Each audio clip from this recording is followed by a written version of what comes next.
It's Wildcat 6305 coming to you from Ike's Treehouse, formerly outside of Augusta, Georgia.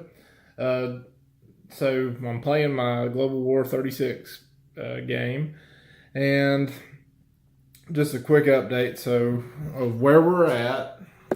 So we are at July of 36 there, and Germany has, well, actually, I've played both Germany and the Russian turn, the Soviets turn.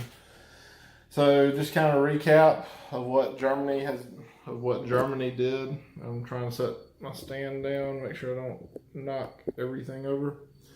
And I only knocked half of the stuff over, so good for me. So Germany really didn't do a whole lot. Put down a light tank and a fighter, I believe. And well, but the big thing for the builds of Germany lend-leased. Let's see, the Spanish nationalists, they lend-leased a mountain infantry down here to them, and then they also, as you can see, have expanded intervention role in the Spanish Civil War. So they sent one fighter down. The Spanish Civil War rule set allows for expanded intervention to have one plane of any type at one time. So they brought a fighter down, and just kind of jumping this a little bit. The fighter came out of West Germany. Here, and flew down with the air base with the bonus, and flew down the English Channel and the Atlantic. We hit Barcelona, and so they made it. So the Spanish nationalists made an attack into Barcelona. There's only one infantry there. They took it, and then the German plane landed back in Castile. So that was completed his movement, and then the fighter that was in Castile also hit. So pretty much all these dudes right here hit. I called it Barcelona. Was this Austria? Yeah, Austria's something. Yeah, Barcelona's over here. But anyway, so the Spanish nationalists took that from the Spanish Republicans. Germany also lend-leased two supply tokens, so that gave the Spanish nationalists two additional recruitment roles. And I think they only got, out of the three roles, they only got one infantry. I meant to do this video last night and forgot to after I did it, so I'm trying to go off my memory the best I could. And then also, get back into it, I forgot to, the Spanish forgot to grab these two dudes and just walk them over there.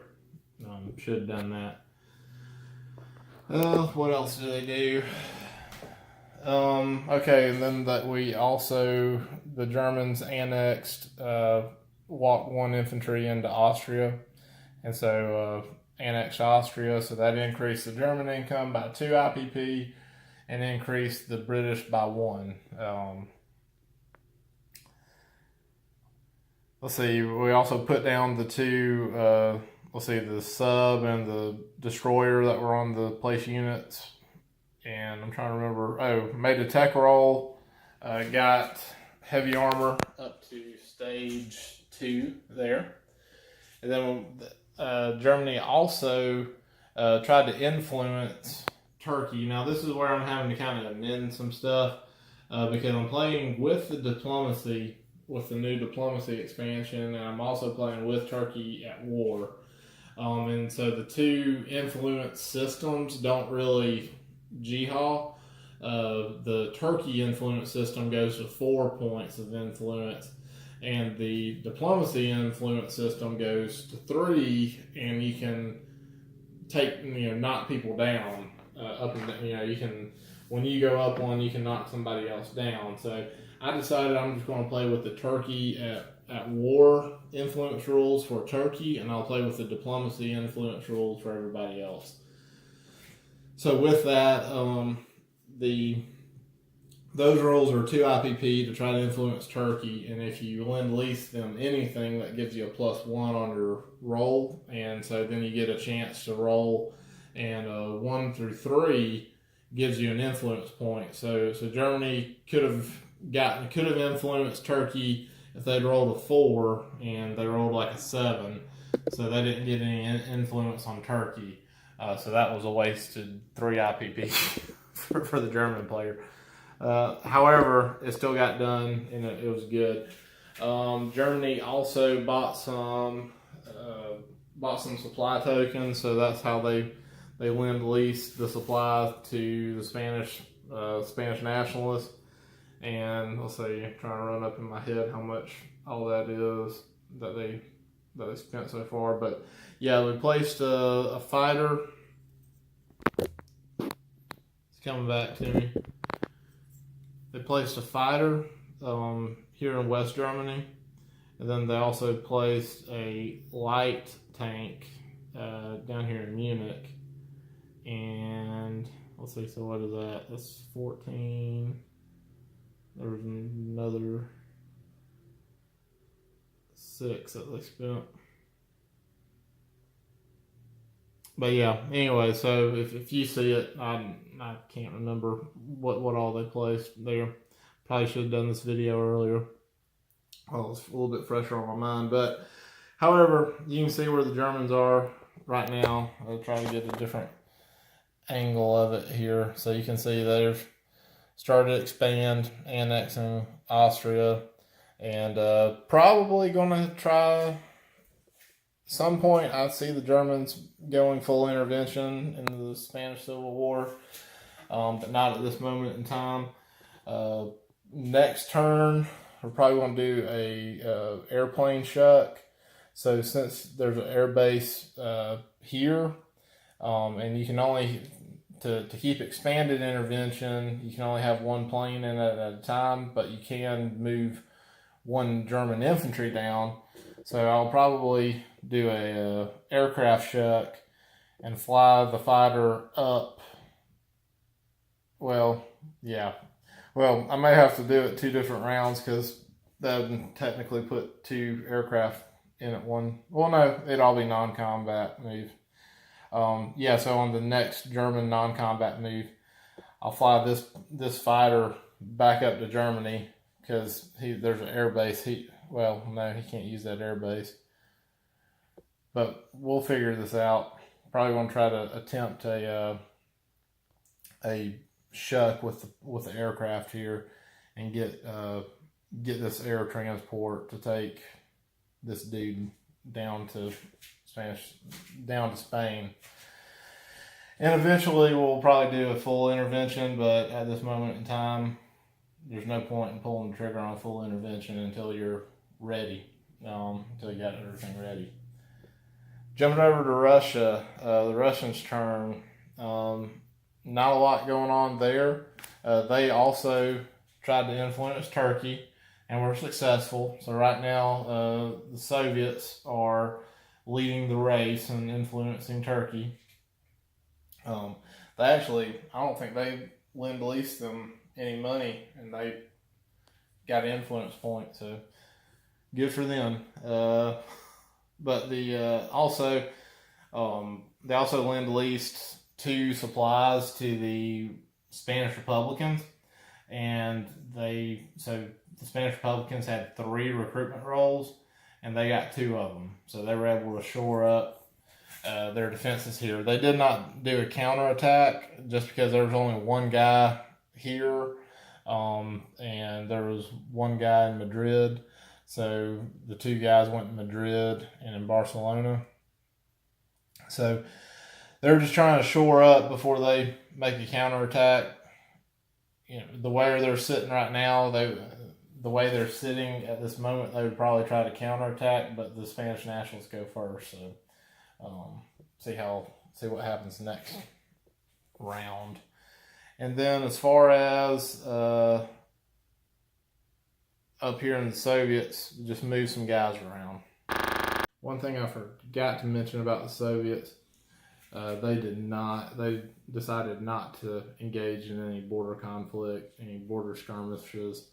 Just kind of left that be at the moment. We'll see what Japan does in Manchuria, because it's Japan's turn now, and I'm just recapping everybody else. But yeah, like I said, just shifted a few of the infantry around.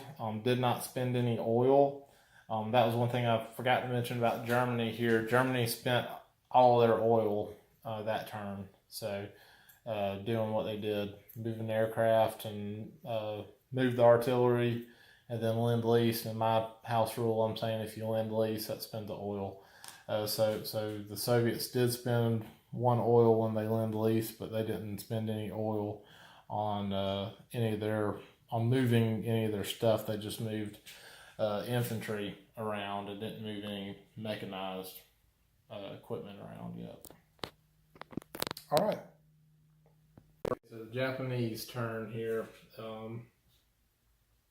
Started out with 24 IPP, and that's with my economic stimulus plan there. And essentially what I'm doing with that is I'm saying whatever your base income, whether if that's peacetime or wartime income, and including your starting income, I gave you 150% of it. So throughout the game, that's how I want to play it. So essentially the entire game for everybody, your income's inflated 50%. So if you got 10, divide, or let's make it an odd number. So if you got 11 and half of 11 is 5.5, round up 6, so you got 17. So not, some of that isn't huge. It'll probably be bigger numbers, obviously, near the later part of the game, when you get the Americans in at 63 and you're giving them half. But we'll just kind of see how it is. I may have to put a governor on that and tweak it back, but we'll see. Overall, though, I feel like with the amount of expansions I'm playing with, I have more stuff to buy, so I think it may balance out just the economics of it. You increase your monthly income, and then you increase your expenditure rate to match that monthly income, right? So I don't see it being that big of a deal. So anyway, back to the Japanese. Didn't really do a whole lot. Just kind of left there because, remember, I'm playing with oil wars. So then that means that they're not producing any oil. They have some oil reserves, both on the main island, on the mainland, or maybe not mainland, but on their home country island, and then also there in Taiwan, Formosa. So they have 2 deposits of oil reserves, but they really don't have a lot of oil. And one of the stipulations with oil wars is, in addition to the 3 IPP that the Japanese get from the Americans for not being at war, they also get 3 oil. So probably just going to try not to spend oil because the Japanese do not have any derricks. They don't have any way to produce oil. So essentially my strategy and thought here is going to be wait until you can capture an oil derrick before we really start going crazy spending oil and attacking things. Because once you start attacking and start decreasing the oil coming from the U.S., we better have a plan. Better have a plan for some fuel there. Because the Germans are using about every drop they get right now. So we'll have to see what happens. So with that in mind, so the Japanese just bought a plane, and then they also made a tech roll for long-range aircraft. They failed, so that was $2 well spent. And then also on the production chart, they advanced the aircraft carrier and cruiser to stage 2. And then they also upgraded the minor factory in J-Hole to a medium factory. So that pretty much summed up their expenditure for this turn. Went ahead and bumped that up to medium. Probably won't need that. Give a good foothold. Probably won't advance the aircraft carrier any further at the moment. But just want to go ahead and get it bumped up, ready to go. So whenever they're ready to pull the trigger, it'll be closer, and they can have a surge of a lot of stuff going on board.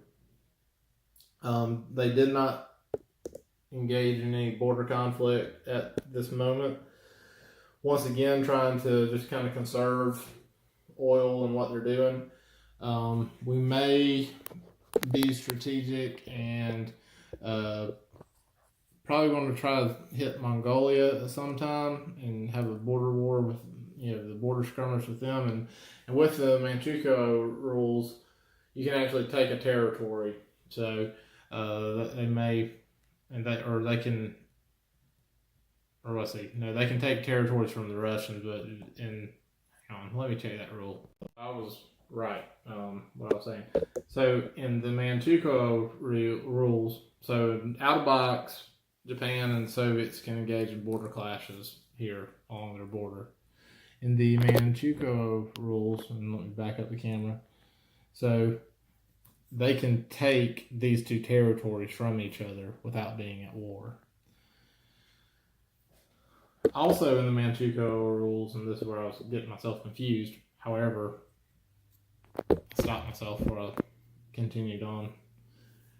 They can go on border clashes with the Mongolians, but they can't take Mongolia. The Mongolians and the Japanese and the Manchurians, they can't take each other's territory. But as soon as you attack Mongolia, then the Soviet Union gets control of Mongolia. They get control of Mongolia. So they'll probably go in here and get this oil chip at some point in time, but haven't determined when. But yeah, that's pretty much the Japanese. Didn't move a lot out there because I know we're prepping to go into China. That was the other thing too that I failed to mention in the Soviet update there. The Soviets, CCP, did come out and take this territory right there.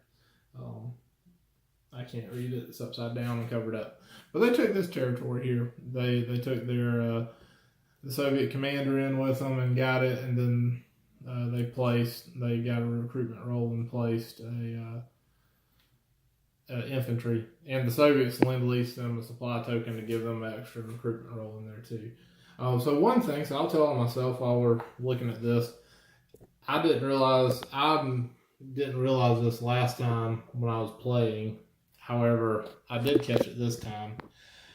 So, and I helped myself out this time as well by changing up the colors. So the only things that are Chinese nationalists in 1936 are these 5 territories right here at the setup. The rest of China is a semi-autonomous warlords. I knew the warlords weren't aligned, but I guess I didn't realize that they're actually not nationalists. So I guess I kind of misread that rule. Or so where I misread the rule, the Chinese Civil War is only between the CCP and the KMT. So it's really between that territory and these 5. These others are they're not going to attack you. They're like neutrals. So when I was playing the last time, I'm sitting here as a CCP. I'm like, wow, I'm surrounded. Why would I attack anybody? I don't have enough gumption to do that. I just need to hold what I got. But now that I reread the rules and realized, hey, these guys are neutral. This guy's neutral. They can't attack. I knew this guy was a warlord. I just didn't realize that these were warlords too.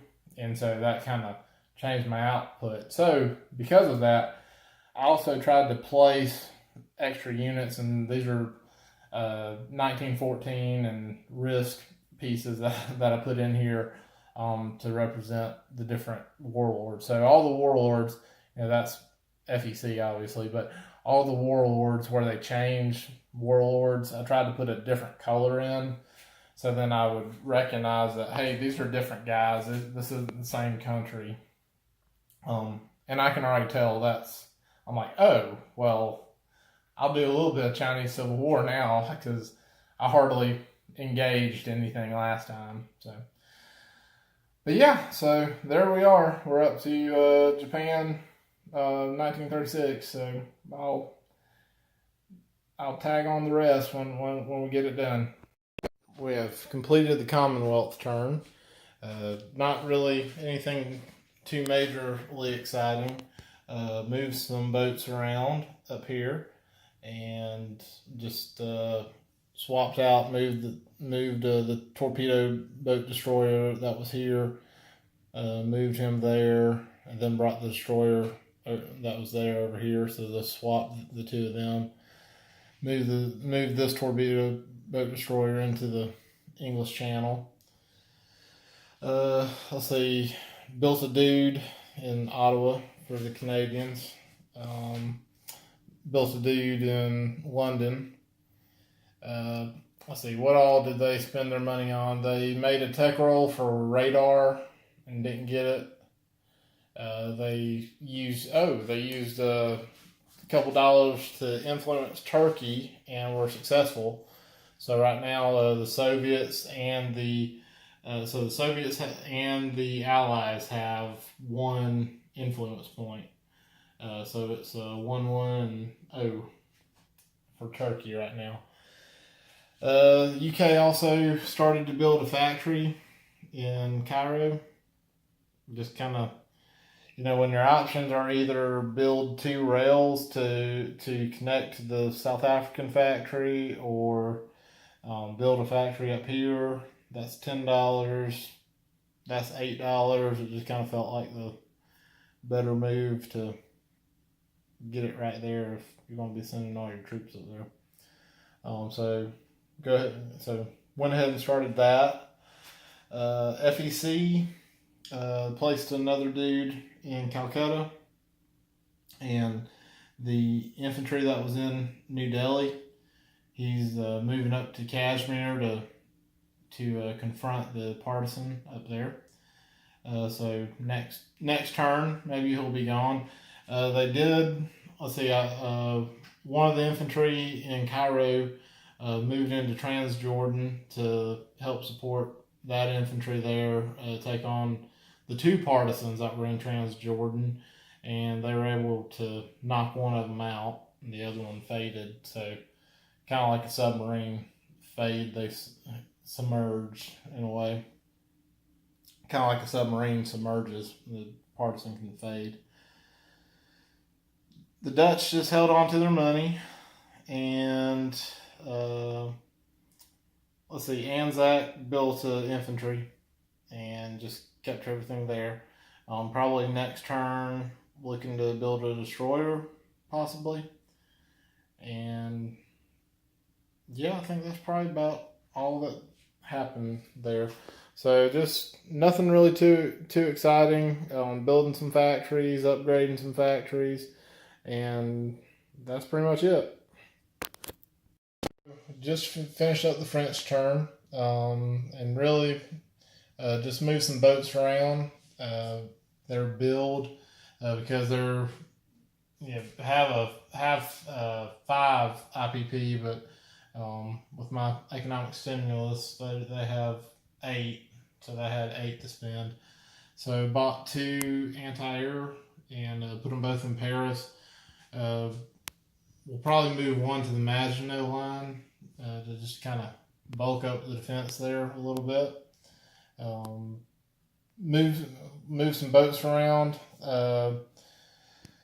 Got some of the submarines out, and then moved the group of ships that was up here in Sea Zone 34. Moved them around down here to Sea Zone 79. And then we just kind of broke this up a little bit, getting them closer to the Italians. Really don't know. I've seen it happen a couple of times. I've seen it happen different ways with the French Navy because what do you prepare? What do you do with them? Because you're probably not going to be able to attack with them. They're probably going to be Vichy before they do anything. So spread them out. Whatever. So just trying something here. And then also I took the transport that was over in Saigon and moved the infantry. My plan is to get him back through and take him through the Suez and then get him to France hopefully before France gets attacked. So, but yeah, that's pretty much it for the French. Nothing too terribly exciting. One thing I failed to mention with the Netherlands, with the Dutch, is the amount of oil that they have down here in the Dutch East Indies, in their islands. I mean, this is an astonishing amount of oil. Whereas when you look at the board, and this is my oil production board here, showing where everybody is, they have 7 or 8 oil, depending on how you're playing. But I have an amended setup, and I'm giving them 8 derricks at the beginning. But when you compare that to the Japanese only have 3, and right now they're getting that from the U.S. because they're not at war with China. Once they start going to war with China, just like in normal rules where they get the 3 bonus from the Americans, and they lose that with their combat move or with their terms of combat moves in China, they'll lose the oil from the U.S. as well. So really, that's kind of the big thing for the Chinese or for the Japanese, trying to figure out how much budget their oil with what they have until they can find a solid income, a solid source for their oil, because they know once they start leaving the American, once they start attacking and the American oil stops flowing to them, they got to do something else. So really, all this down here, the money islands, as we call it in G40, that's just that much more tempting to the Japanese. So we'll see what happens. But just felt like pointing that out of, this is, these islands are important just kind of in the base game, but when you start stacking oil derricks on top of them, it makes it even more important. And then likewise with the Germans, so like right now they're at 5. And now these values that I'm showing here, those are their wartime oil incomes. So when you're not at war, you get half of that, just kind of like your income, but it's not a trickle up effect like the IPPs and the wartime bonuses, peacetime bonuses. But as you can see, the Germans over here, they will eventually, once they annex Czechoslovakia, they'll get another derrick, and then because the silver's 1 and the gold's 3. And then eventually Romania, they'll get the 3 derricks there in Romania.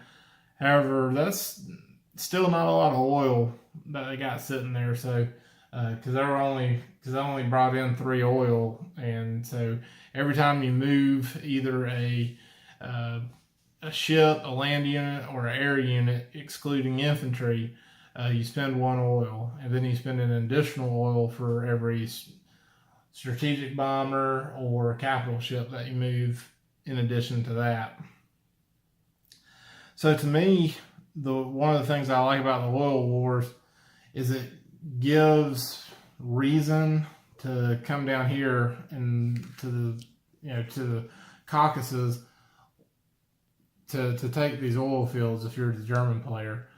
because I mean that's a lot of oil that you could use to help fuel your war machine, help fuel the Axis, because the Italians, they do not have any income, any oil derricks themselves.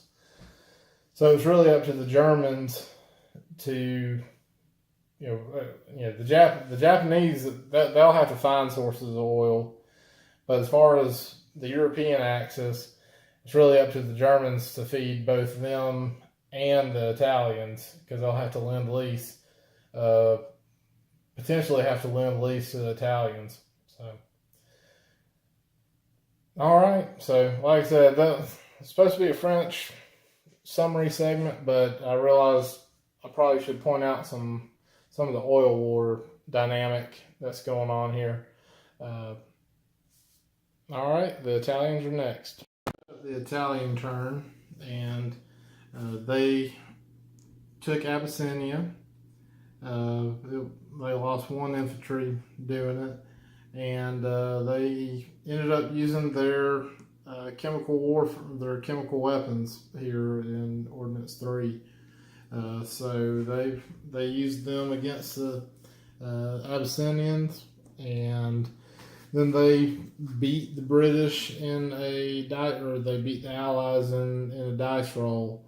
So they were able to do that covertly, because if the Axis used the chemical weapons against a minor power, they can attempt to cover it up, and so if they beat the Allied player in a dice roll, then they're okay. But essentially, whoever uses chemical weapons first and is caught essentially loses a victory point. So no victory point lost. The German player was a little hesitant about the Italian player doing that, but the Italian player wanted to burn those chemical weapons down there and get rid of them, not have to worry about moving them back to Italy or anything like that.